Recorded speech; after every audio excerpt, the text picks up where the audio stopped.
Welcome, Foul Tarnished. We are here to put those foolish ambitions to rest. You're listening to Elden Kings and Elden Ring discussion.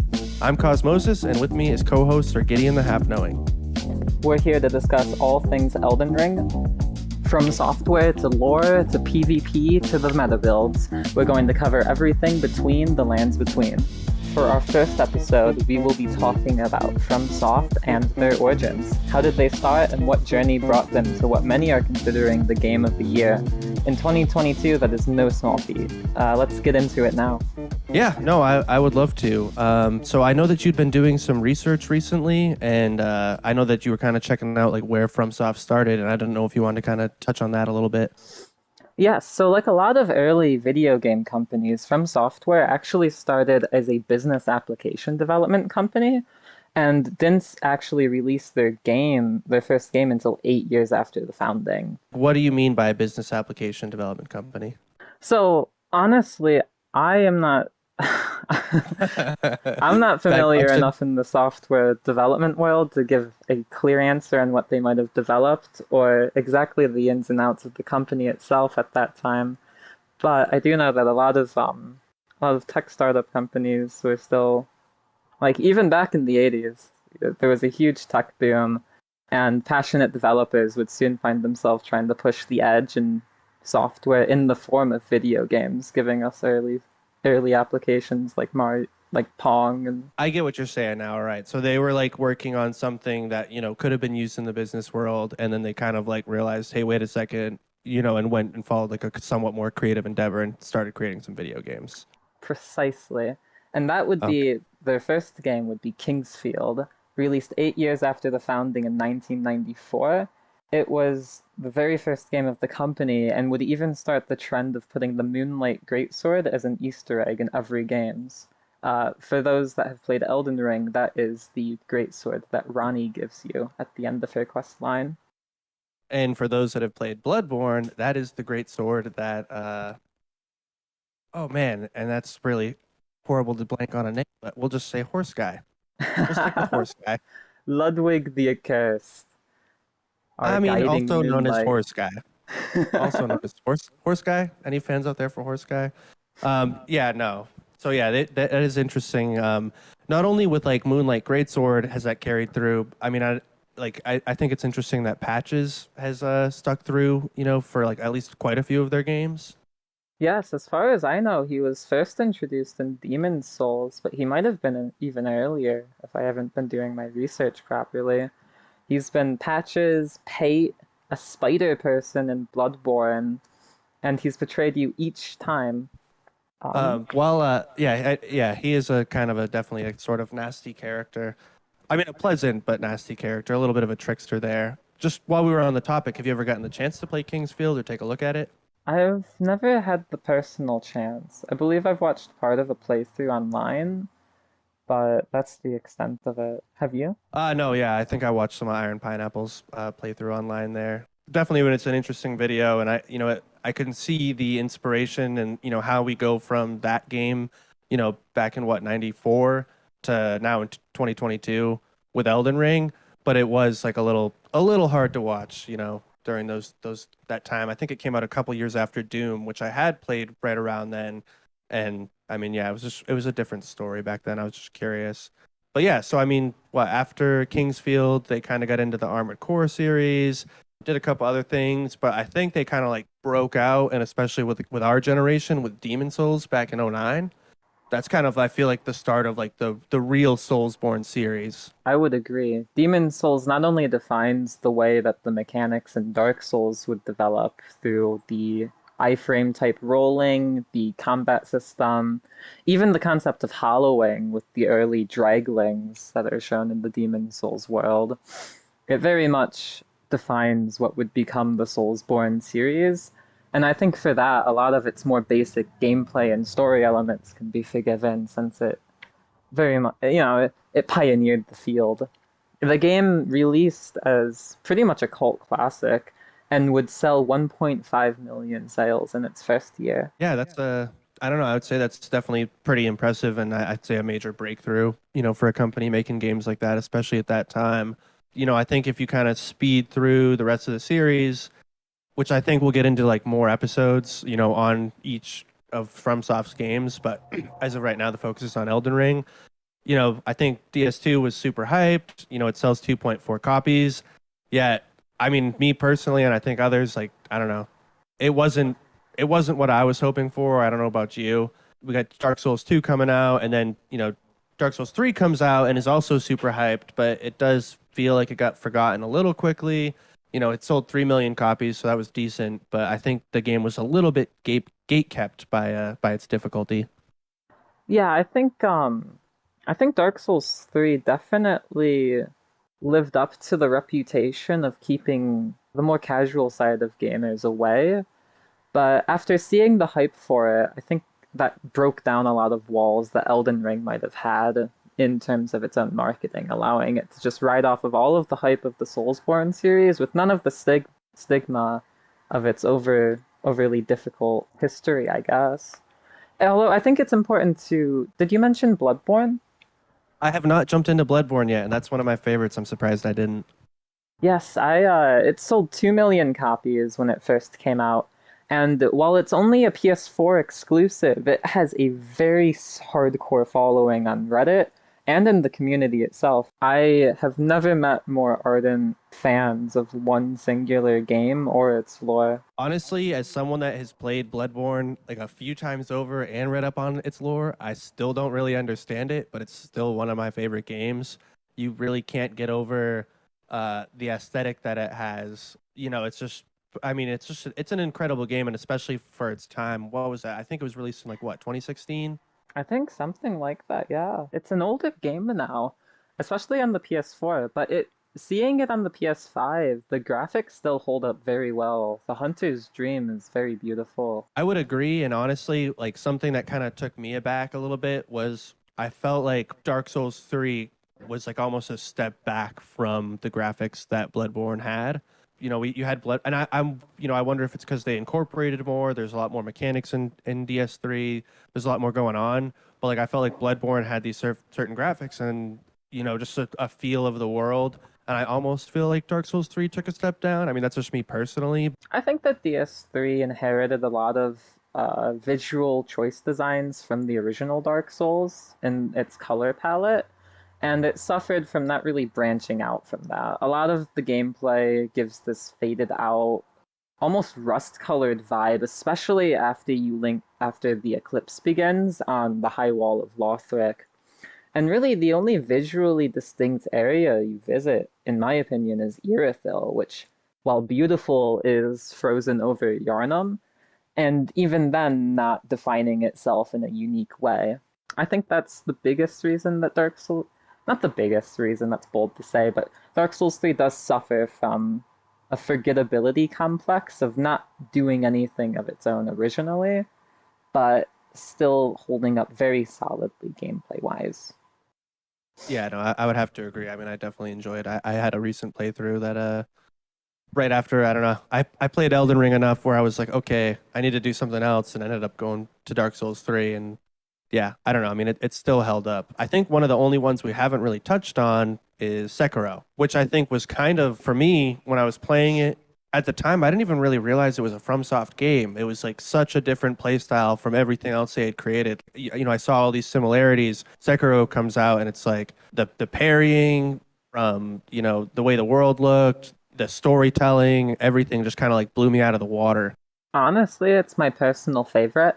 Sekiro was a breath of fresh air for me personally after seeing so much of the medieval Europe fantasy. It gave a new direction with Japanese fantasy. Wolf as a protagonist is very much a more hardcore protagonist than a lot of the other ones. He's got a like backstory as an orphan child raised by a shinobi, whereas a lot of other people have their, backstory left to the player's discretion. It not only plays more story focused, which to me is more compelling, but it plays more focused in its gameplay as well, where it draws you in into like the absolute bloodshed of playing as Wolf and using all of your shinobi gadgets in the quickest and most efficient way possible, which I think plays into the lore the strongest of any of the other games. I was just going to finish up by saying that while that gameplay really does make it distinct in its uniqueness, it also makes it one of the hardest to approach because it doesn't allow for summoning, and it leaves it completely on the player's end to adapt and overcome the game's strict laws and difficulty. Yeah, I completely agree with you there. And then I guess one of the things that, I mean, with my personal experience through the Souls games, typically they're a little bit slower. The bosses are a little bit slower. You have more time to kind of figure out, am I attacking, am I rolling, the move sets. Where Sekiro, I don't even know how to explain it exactly, other than it's like bang, bang, boom, like all the time. And then the other major thing is like not only is the game really speedy with the parrying and the attacking, where it's like almost like a dance. FromSoft is notorious for difficult bosses, and Sekiro is, in my opinion, boss, boss, boss, boss, boss. Where like the other games, you have these like areas to explore in between. Where I feel like every area in Sekiro has maybe not a crazy difficult boss in it, but I just remember it was like I was like, oh yes, I got him. I'm gonna move to the next area, and then it's like, oh wait, no, there's another boss like right here, and then it's another. I mean, for me in my first playthrough, it's another 20 tries right there. Yeah, I understand that completely.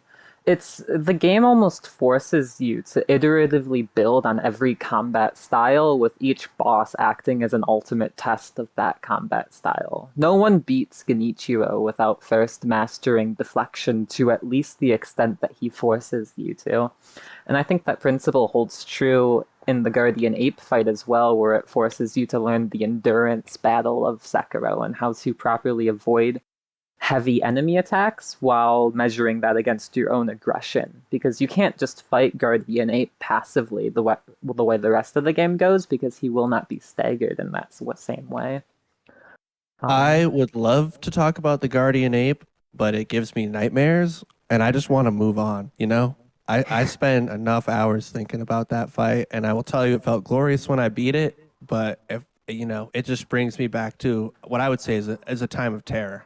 I just that to me is probably me personally one of the hardest FromSoft bosses that I've like ever faced. I definitely got faked out by it getting up after I killed it. I cut off its head, put down the controller, and went back to my food, and was very shocked to be dead. Uh, there was a couple of those in that game, and I mean, we'll move on to Elden Ring in a second, but yeah, I think what like Lady Butterfly had the single death blow marker. Guardian Ape did. There were a couple there. Even Lady Butterfly, for me, it was like hard enough to get that first death blow, and then it was like a moment of glory. Not like I threw my controller in happiness, but I jumped up and I'm like, yes, I got her. And then, like 2 seconds later, I'm in a cutscene, and then she has this whole other, even more difficult boss fight. It was just, yeah, same thing with Guardian Ape. Definitely threw me for a loop with that one. Funny that you brought that up. Yeah, Sekiro gets you with that. I think there was less jump scares in it. Like compared to some of like the Dark Souls games, you don't necessarily know, like I feel like most of the enemies the idea was kind of stealth. You kind of knew where they were, and you're doing your thing. Whereas like Dark Souls, like I'm gonna roll into this box, and then all of a sudden there's a guy there with an axe. So Yeah, that I think that was their way of keeping that element of surprise. You think you're doing something, and then it's just not what it is. But yeah, so I mean, I guess the biggest question here is like, so how do they go from that to Elden Ring? And I don't know if you touched on it before, but I mean, they were expecting like I don't know 3 to 4 million sales, and it ended up like I think it surpassed 13 million at this point, and it's unprecedented. And it's just like the mystique, the hype, and the beautiful artistry and the world design is like a huge, huge, huge level up for FromSoft. So it's like how does that even happen? I think partly Miyazaki himself has gotten into this in some of the interviews released after the game, but essentially it draws a lot from Dark Souls 3's accelerated combat system that it itself was a hybrid of Dark Souls 2 and Bloodborne's accelerated combat system. But that mixed with a jump mechanic and the increased mobility that we see in Sekiro is sort of, I think, what Elden Ring became, along with that stamp of the open world game that, just let me say, they did so masterfully, drawing from this concept of mini dungeons with traditional dungeons and just an entire landscape of areas to explore. It really kept a mystique and amazing open world, in my opinion. Sekiro as a game, I think, really helped define the story the story pacing that Elden Ring would take, the way that it would have its highs and lows within cutscenes, and how it would be guided by NPC dialogue in a new way that the previous games weren't, you know? There wasn't really as much of a precedent in previous games where you would have a character like Melina along with you the entire way that would give you dialogue and context. That role was previously held by firekeepers that would intentionally be more mysterious and, distant. Whereas Melina is directly with you and by your side. To go back to a couple of your earlier comments about like there's a few things that I wanted to mention. I had recently been looking into some interviews that were done, and in terms of like you were saying some of it was drawn directly from Sekiro. He was Uh, developing Sekiro and Elden Ring at the same time. Like both of those games were like being developed concurrently, and I think some inspiration definitely drew from Sekiro, where yeah, I mean you can definitely see him in Elden Ring. And then the other thing was the open world elements, and I saw in an interview that he was mentioning that he was like there's not any one game that he drew from, with the open world, but and I think some people might like hate this comparison, but he had brought up Skyrim and then also surprisingly GTA 4. I don't know where that comes from. I thought that was kind of slightly comical, but I can't question where the inspirations come from, but I don't think I personally have been wowed by an open world game with like so many different areas and elements of magic. Like I hate when someone's like, "Oh yeah, like Elden Ring is like the new Skyrim." It's like, no, it's not.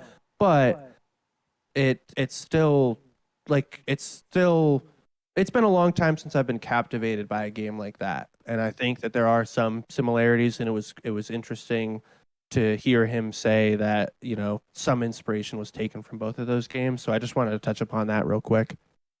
I did not know that about the GTA 4 game being an inspiration in some way, but that is actually very funny and interesting to hear about. I really wonder what was going through his head when he thought that. Well, to respond to that, I completely agree. I have actually never played an open world game that really just kept me captivated with my own idea of go anywhere, do anything, and make my own story as Elden Ring. My first playthrough had me, going through following Gideon's advice, pretending I was some knight errant tarnished on my way to discover the secrets of the Golden Order and put low these mad demigods. I've never had that experience with a game before, and it was very unique. Yeah. I've never seen an open world so detailed and made for actual exploration. The closest being Breath of the Wild or like an MMO, I guess, but that's hardly a fair comparison. I think it is a fair comparison because I think, also mentioned Breath of the Wild in the interview. And I think another topic that was discussed was there was a huge effort in like not letting the player get bored through the whole thing because it's like such the game ended up being massively. It ended up being a lot bigger than they had thought it would be, and his whole goal was to like keep people entertained throughout. And in the same interview, I mean, while we're just kind of touching on subjects about it, he was sharing that his view on the world was like rather dark, and that the world like isn't, it treats us somewhat unfairly. There's harsh conditions, and in those moments of harsh conditions, things with beauty seem so much more beautiful, and that's why you have the air tree surrounded by kind of like all these like dark and not necessarily. I don't know how to explain exactly, but you have these.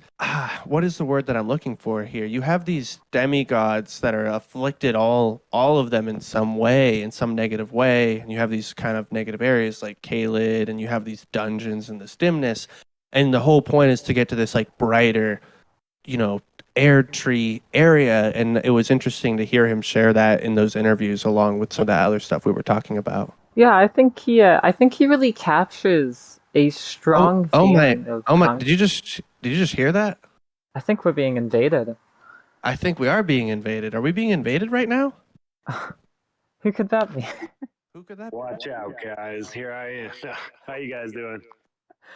We're doing good. I'm gonna maybe, I don't know, try to gesture to you. Hopefully you don't cut me down real quick. Who are you and why are you here? Well, I'm Mike. Call me GarbageGrove. I'm an Elden Ring / FromSoftware enthusiast, and I'm here to talk about some hard games with you guys. Nice. Well, welcome to the Roundtable Hold. We appreciate you joining. It's good to have you here. I know we've been kind of talking a bunch, from FromSoft's history to kind of where Elden Ring came from. I mean, what are your thoughts while you're here before we cut you down and send you back to where you came from? I know I told you guys before, but my first FromSoft game was Dark Souls 3 back in 2017. I didn't think I wanted to play it. I couldn't get past the first level. Eventually, something just clicked and I got it, and then powered my way through the game, beat it again, and then at that point I still had no idea there was a story in the game. I wasn't familiar yet with FromSoftware's special brand of storytelling. After that, I loved it so much I kept playing the PvP on it. After that, I went back and I played Dark Souls 2, which I thought was fine back then. I wasn't really aware of the whole controversy behind it. I enjoyed it. It wasn't my favorite. And a little bit after that, I think Dark Souls Remake came out, so I went back and played that. That was probably the first time I got super engaged with the story as a whole, as a trilogy.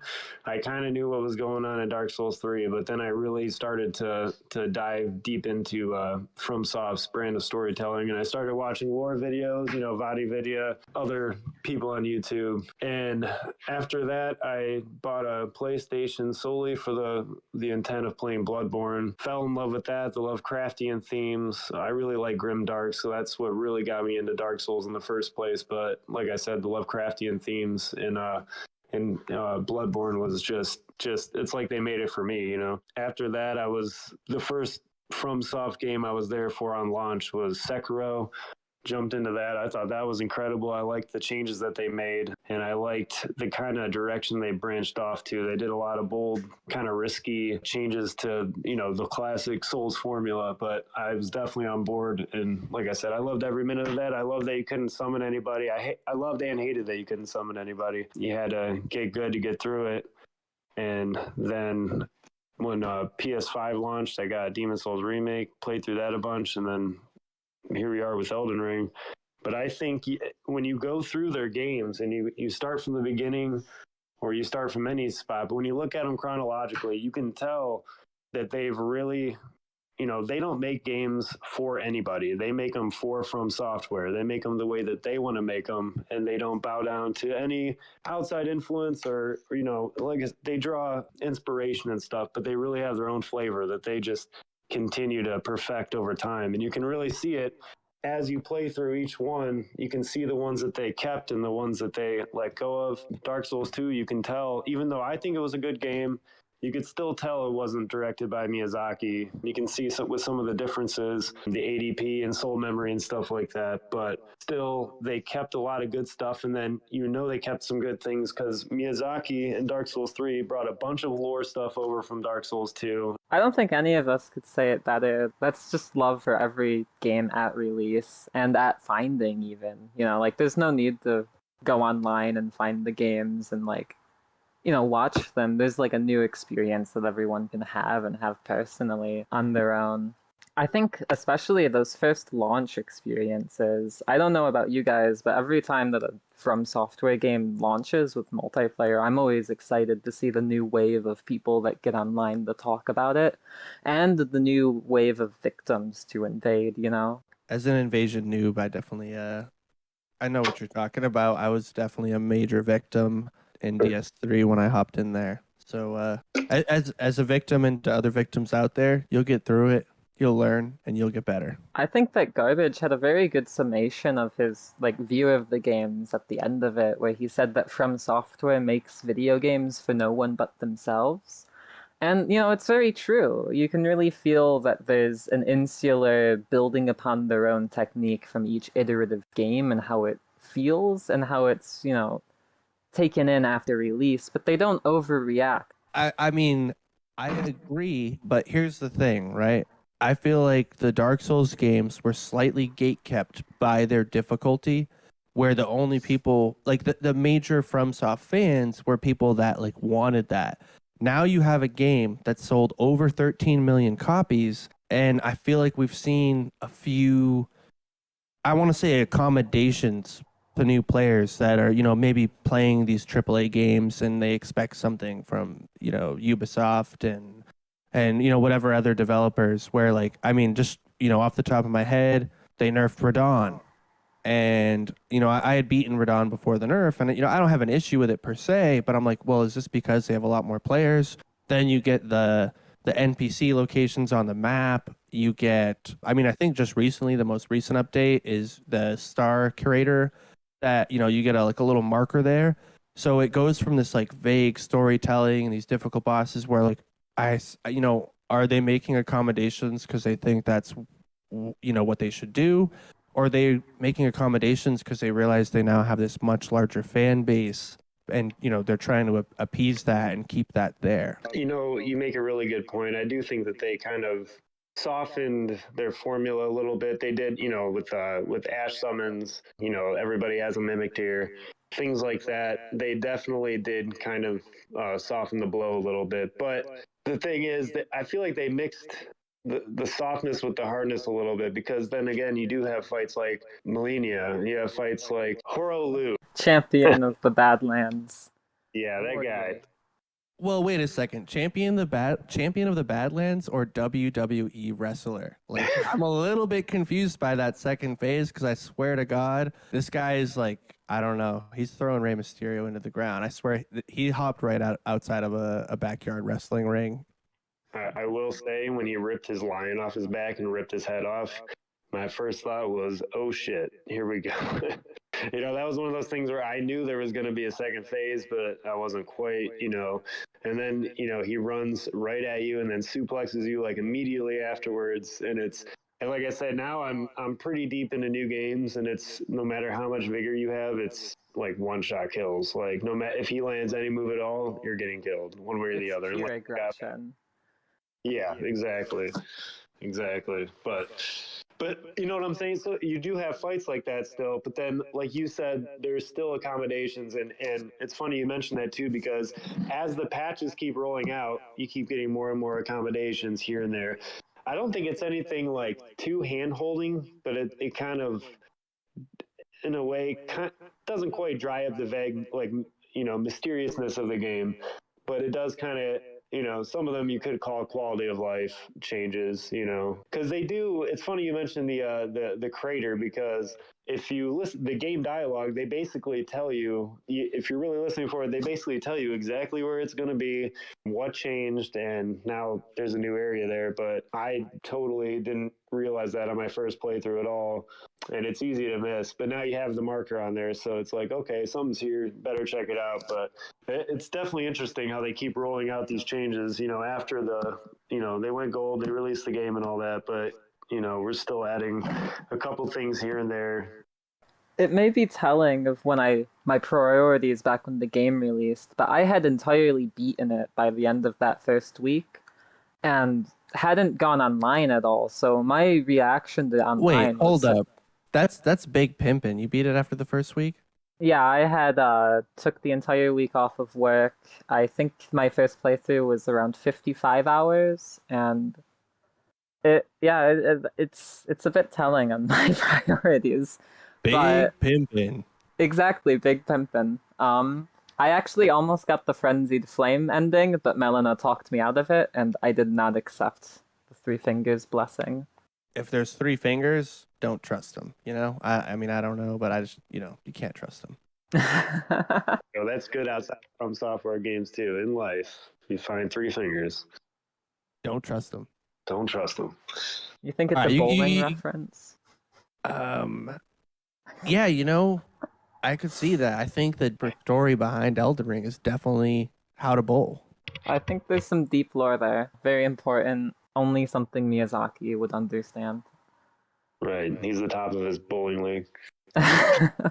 Radahn getting nerfed was just interesting to see because he very much is a demigod that out of the three that introduced the game, Godric, Renala, and Radahn, he was the mightiest and is a fallen hero, whereas the other two were never exactly at his level and fell much earlier than he did. He was, the height of he was at the height of the champion as one of the major contenders for Elden Lord before his duel with Melania. And it was that duel that decided the ending of the Shattering with no victor. I think that he was very well thought out as a gameplay block in that idea that people would flee him or really feel the need to have their accommodation by having the champions there to help rather than a weakness in his overall weapon swings, damage, or health. The second you get into that fight, you are getting blasted by a great arrow. That is, at first, on first playthrough, I wouldn't say seemingly impossible to avoid, but it's just like, all of the other boss fights you hop in and you're like, okay, this is fine. And then it's like, what the fuck? Like, how is this happening right now? Like, I'm like getting one-shotted the second I enter the boss room.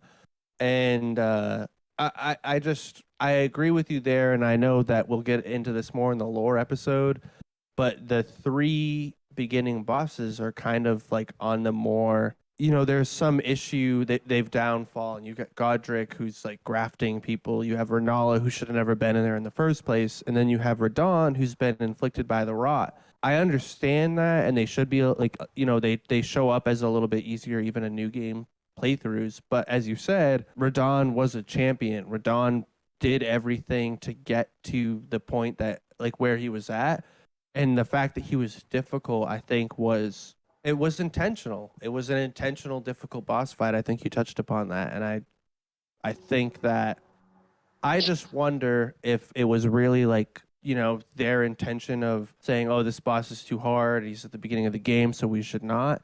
Right when you get out of the gates, you have that tree sentinel right there, and you're like, oh, I'm gonna like mess with this guy, and you get slammed to the ground. And I think that was the intent with Radahn. And then I think there was a lot of complaints going around, and then they nerfed him. So like I have concern, like this game, like it's a really positive thing that it made so many sales, but also they have so many more fans now where it's like I think it's hard a to valid concern, but in some ways reactionary to the very release of the game, where they were more concerned with the immediate feedback that could feed into other people's buying the game, whereas as they approach it from a far later standpoint of having time to assess overall player feedback, they can do their usual iterative building upon what they've learned. For instance, I think that while Radahn being nerfed was a big precedent, that was unexpected in the sense that generally they hold true to the gameplay pacing and the difficulty in the sense that it's the difficulty equals the time investment, and that should change per the story and the context of where you are in game, rather than any sort of arbitrarily decided or stat decided difficulty modifier that appears in other RPGs. Other updates that they have had haven't nerfed other later bosses that haven't had as much online feedback. And I don't think anyone will ever get as big as Radahn, even in future games. We will be right back after these few messages. Feeling underutilized, underappreciated, perfumers say that 1/4 tarnished will lose the guidance of grace by their 3rd year of questing. So rise up, come to the Volcano Manor and join Praetor Rykard as family. Do you suffer from intense feelings of fear, grief, or anger? Have you ever died before? Via's Deathbed Clinic may be the place for you. With state-of-the-art corpse-cuddling practices and the deep sleep of undeath, you'll never feel alone again. And I just want to give an honorable shout-out to the blacksmith Hugh. First to call us Elden Lord, he's refused to leave the round table whole just like he refuses to leave our hearts. Let's remember him so he doesn't have to. Let's give a special thanks to someone with who this podcast could not have been possible without. Someone who believed in us when no one else did. So come on out, Hugh. Thank you for all your smithing. What's that? He's not here? Senile, you say? Oh, because we burned the hold. All right, back to the podcast. Let's do PvP. I think invading, like if we're flowing off of the idea of community feedback, invading got a huge amount of feedback, even as far as back as DS3 getting popular. And the idea that invading only happened while doing co-op or while using the buff to your health, it really made it so that casual players that relied on these crutches were overwhelmingly the people that suffered from invasions because they'd be open to it long enough for the matchmaking to bully them. Whereas experienced players that, would go through the game unembered or go through the game extremely fast or go through the game without even bothering with co-op wouldn't even experience the PvP that, both parties are so interested in. I think in some ways it's like a failing on FromSoft's point to like really make a focused PvP element. But at the same time, from the way that they've released previous games, it seems like they always wait to have any PvP element until the DLC. Judging from DS1. Well, they added the arena in Dark Souls 3, which I really want them to add in Elden Ring as well. I think they absolutely will. Like, they teased us very hard with those Great Jar arenas, and the Great Jar arenas even have an in-game, like, layout that's added to them based off of, I think, Zuli the Witch's findings from her data mining. Yeah, they got to do something with those. I mean, there's no way they put, you know what I mean? It seems like everything seems to be intentional, and I feel like they're definitely going to do something with those, especially when they know the popularity that the arena has on, like I said, Dark Souls 3, because people want that, like the unwritten rules, don't heal, blah, blah, blah, but there's nothing really to enforce it. But when you have the arena, it's like you at least know you're both coming in with the same level of handicap, and I think there's debates all over the place right now and like, oh, can you heal in PvP? Can you not? Do you bow first? Do you buff first? How many buffs do you get? But I think a lot of that is solved when you have an arena. One thing that was nice about Dark Souls 3, you have a fight club, so you could go and you watch people fight and then watch people fight again, and then now it's your turn, and then you go back and load up again. Now it's if you want to have a duel, you have to load up and buff yourself and all this stuff for like a 13-second fight. Then you go back to screen, this and that. But I mean, if you don't have fight clubs, I think really an arena is your best option for like a dedicated PvP, equal handicap. Everybody has no healing, much less, different amounts of flasks and all that stuff. So Thank you for everything, Garbage. I've just got one last question. Soldier of Godric. He has been beating my ass for days. I can't get past him. What's the strategy? What's your build? How do you do it? all right, we all know Soldier of Godric is one of the hardest bosses of the game, almost impossible. But the number one build I used to be him, and the rest of the game is Giant's Flame, take thee away. And you want to know why? Just listen to some future episodes. We'll be covering things like meta builds, lore, like fan art and cosplay. I don't know, Gideon. Do you have anything to add to that? Yes, I do. I want to thank everyone for watching today. Thank you for joining us, and our episode 2 will be released with a guest star, and it will be all about the Elden Ring's comparisons to previous games, how it relates to Soulsborne as a whole, and especially Dark Souls. You've been listening to Elden Kings, an Elden Ring discussion. We want to thank you for listening, and we want to thank Garbage for being a guest on our first episode. We'll be posting links in the description, and keep an eye out for episode 2. Until next time.